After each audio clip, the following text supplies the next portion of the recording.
आप और मैं एक बहादुर शहजादी को एक खतरनाक मॉन्स्टर का कटा हुआ सर अपने हाथ में पकड़ा हुआ देखते हैं। इसके साथ साथ ये लड़का अपने किंगडम को बचाने के लिए 5 मुंह वाले ड्रैगन मॉन्स्टर का भी सामना करता है, जबकि दूसरी तरफ सबसे बड़ा खतरा तो एक जादूगर से है। और अब यहाँ से कहानी पास्ट में आ जाती है।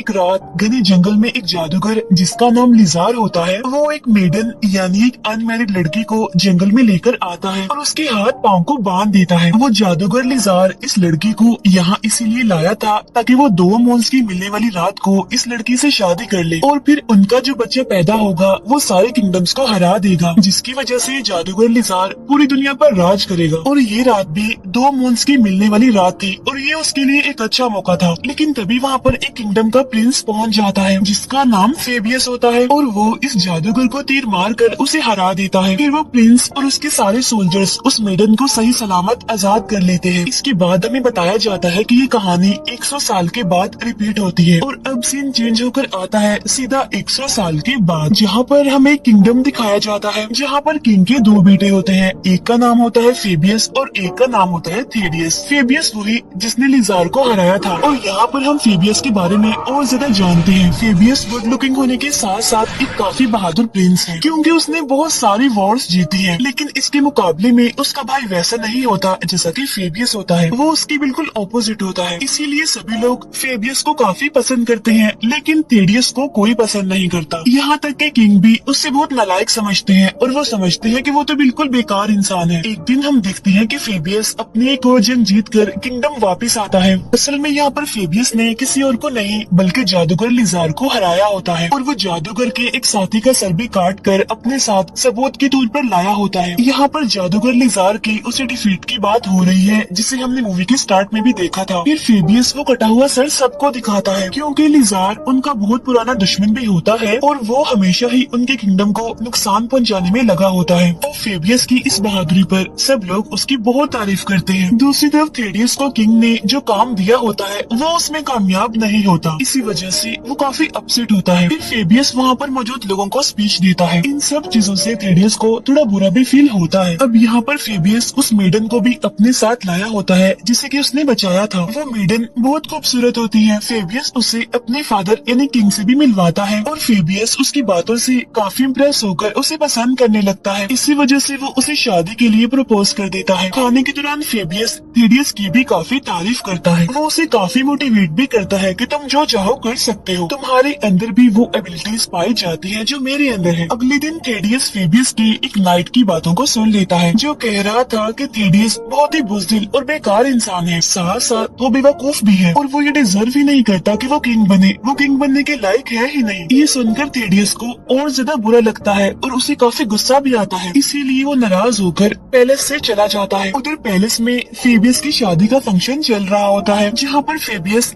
थेडियस का काफी इंतजार करता है। लेकिन जब वो वापस नहीं आता तो किंग फेबियस से कहती है कि वो फंक्शन को और लेट ना करे। इसी वजह से फेबियस उनकी बात मान लेता है। लेकिन तभी वहाँ पर आ जाता है उनका सबसे बड़ा दुश्मन, वही जादूगर लिजार, यानी वही जादूगर जिसे मूवी के स्टार्ट में फेबियस ने हराया था। और वो यहाँ पर फिर से उस मेडन को लेने आया है क्योंकि जैसा कि मैंने आपको बताया था कि उस जादूगर को उस मेडन की जरूरत है। अब यहाँ पर लिजार उन लोगों पर हमला कर देता है और अपने जादू से वो उस मेडन को अपने साथ ले जाता है। और अब किंग थेडियस को फेबियस के साथ मेडन को बचाने के मिशन पर जाने के लिए कहता है। लेकिन थेडियस को तो इस मिशन में कोई भी इंटरेस्ट नहीं होता। लेकिन किंग उसे कहते हैं कि इस बार अगर वो खुद को प्रूव ना कर पाया तो उसे किंगडम से निकाल दिया जाएगा। इसीलिए अब थेडियस को ना चाहते हुए भी उनकी बात माननी पड़ती है। अब यहाँ पर थेडियस अपने साथ अपने एक फ्रेंड को भी ले जाता है और फेबियस के साथ तो उसके नाइट्स यानी उसके साथी होते हैं। इसके बाद वो अपने सफर पर आगे बढ़ते हैं। अब यहाँ पर उनकी पहली डेस्टिनेशन थी एक ओरेकल के पास जाने की। इसके बाद वो जाकर ओरेकल से मिलते हैं जहाँ पर ओरेकल उन्हें उसी प्रेडिक्शन के बारे में बताता है कि अगर वो जादूगर लिजार उस लड़की से दो मॉन्स की मिलने वाली रात को शादी करेगा तो वो इजीली उनके किंगडम पर कब्जा कर सकता है।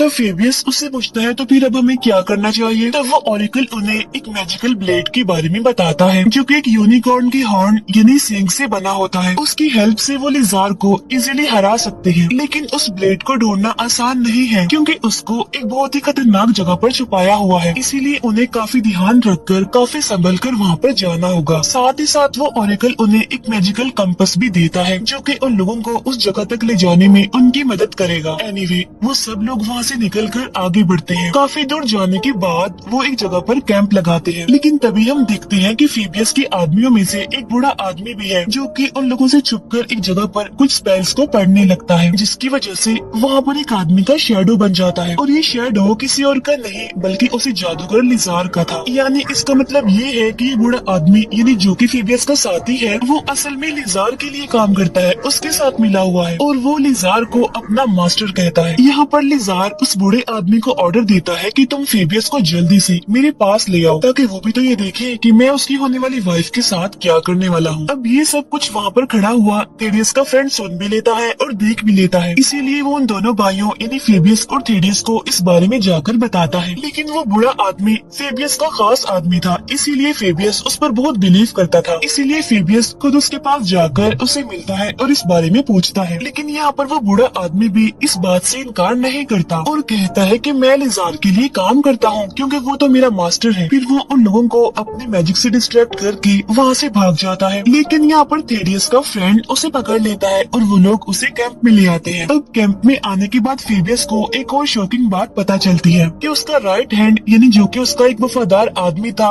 वो भी लिजार के साथ मिला हुआ है। वो फेबियस को बताता है कि लिजार ने बाकी सबको मारने और तुम्हें कैद करने का हुक्म दिया है, इसीलिए वो अपने नाइट्स को ऑर्डर देता है फेबियस के साथियों को मारने का। लेकिन वो सब किसी न किसी तरह करके वहाँ से भागने में कामयाब हो जाते हैं, जहाँ पर वो सभी लोग कैरेज की मदद से भाग रहे होते हैं और इसी दौरान उन लोगों की आपस में बहुत फाइट होती है। लेकिन फिर भी किसी तरह ये खुद को बचाने में कामयाब हो जाते हैं। और जब ये बात लिजार को पता चलती है तो उसे बहुत गुस्सा आ जाता है। अब क्योंकि ये लोग काफी थक जाते हैं इसीलिए ये जंगल में एक जगह पर रुक जाते हैं, जहाँ पर फेबियस का पेट क्रो उसके पास आता है, जहाँ पर फेबियस उसके थ्रू अपने फादर यानी किंग को मैसेज भेजता है कि नाइट्स यानी हमारे साथियों ने हमारे साथ ही धोखा किया है, इसीलिए अब किंग उनकी मदद करने के लिए उनके लिए आर्मी भेजे जिनकी मदद से वो लिजार से फाइट कर सके और उसे हरा सके। अभी वो लोग थोड़ा आगे बढ़ते ही हैं कि तभी उनके सामने एक लड़की आ जाती है। अब अकेली लड़की को इतने सुनसान जंगल में देखकर वो लोग काफी हैरान होते हैं। लेकिन इससे पहले कि फेबियस उससे ये पूछता कि वो यहाँ पर क्या कर रही है, वहाँ पर जंगली कबीले के लोग आकर उन्हें पकड़ लेते हैं। उस कबीले का लीडर काफी जालिम इंसान था और वो उन लोगों को एक काफी बड़े और अजीब तरह के जानवर के सामने फेंक देता है। वो जानवर काफी खतरनाक और डरावना था और उसके 5 सर थे। वो जानवर फेबियस को काट लेता है। तब थेडियस के दोस्त को उसका जहर सक करके निकालना पड़ता है और तभी यहाँ पर बड़ी मस्त स्टाइल से एंट्री होती है एक वॉरियर की, जो कि बहादुरी से उस जानवर का मुकाबला करते हुए उसे मार डालती है। बाद में पता चलता है कि वो वॉरियर असल में एक लड़की है और इसका नाम इजाबेल होता है। असल में इजाबेल के फादर को इस जंगली कबीले के लीडर ने मार दिया था, इसीलिए इजाबेल यहाँ पर बदला लेने आई थी उससे अपने फादर की मौत का और इसीलिए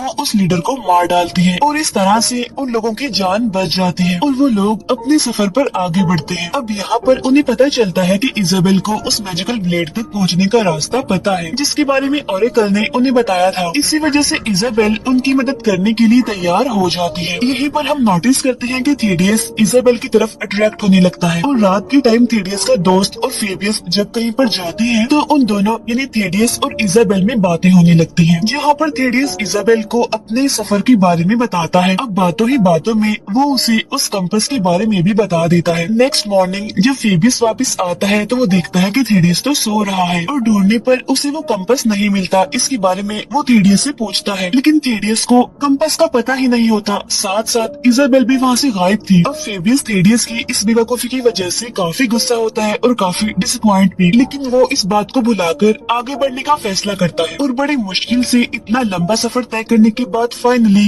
वो अपनी मंजिल तक पहुँच जाते हैं।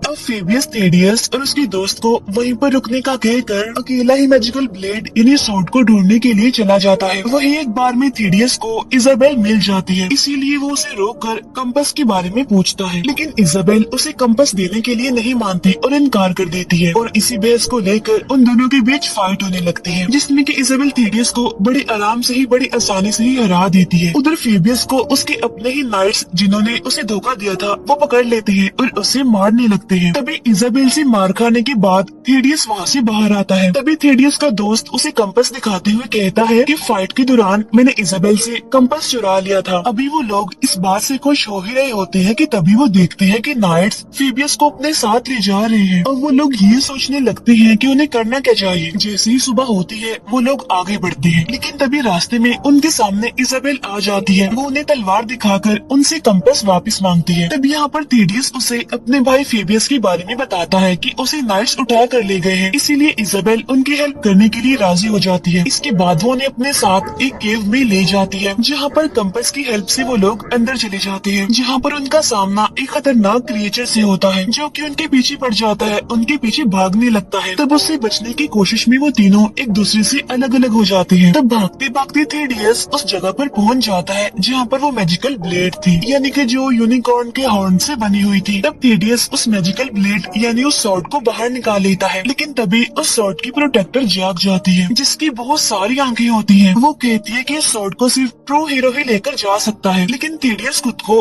प्रो हीरो नहीं समझता। तब उसकी इसी फीलिंग को वो प्रोटेक्टर समझ जाती है, इसीलिए वो उसे आजमाने के लिए उसे घर वापस जाने का लालच देती है कि अगर उसका भाई मर गया तो वो ही अगला किंग बन जाएगा, इसीलिए वो ये सब कुछ छोड़कर वापस घर चला जाए। लेकिन थेडियस ऐसा करने से मना करता है और वो अपने भाई फेबियस को ही चूज करता है। फिर वो उस स्वॉर्ड से उस क्रिएचर को मार डालता है और वहाँ से बाहर आ जाता है। साथ साथ वो अपने साथियों को भी बचा लेता है। फिर टाउन पहुँचने के बाद वो एक स्ट्रॉन्ग वॉरियर को अपने साथ जाने के लिए एग्री कर लेता है, जिसके बाद ये चारों फेबियस को बचाने के लिए चले जाते हैं। फिर कुछ टाइम के बाद वो जादूगर लिजार के महल में पहुँच जाते हैं और आज रात भी दो मोन्स के मिलने यानी कि करीब आने की रात थी और उसमें बस कुछ ही टाइम बाकी था। यहीं पर हम देखते हैं कि फेबियस को वहाँ पर बांधा हुआ है। तब ये लोग वहाँ पर पहुंचकर बड़ी होशियारी से फेबियस को आजाद करने में कामयाब हो जाते हैं। इसके बाद थेडियस वो मैजिकल ब्लेड यानी ब्लेड ऑफ यूनिकॉर्न फेबियस को दे देता है, जिसकी मदद से फेबियस लिजार से फाइट करने लगता है। मीनवाइल बाकी साथी नाइट्स और लिजार के साथियों से फाइट करने लगते हैं और इस तरह से उनके बीच एक वॉर होने लगती है। इतने ही देर में दो मोन्स एक दूसरे के करीब आकर मिल जाते हैं, जिसकी वजह से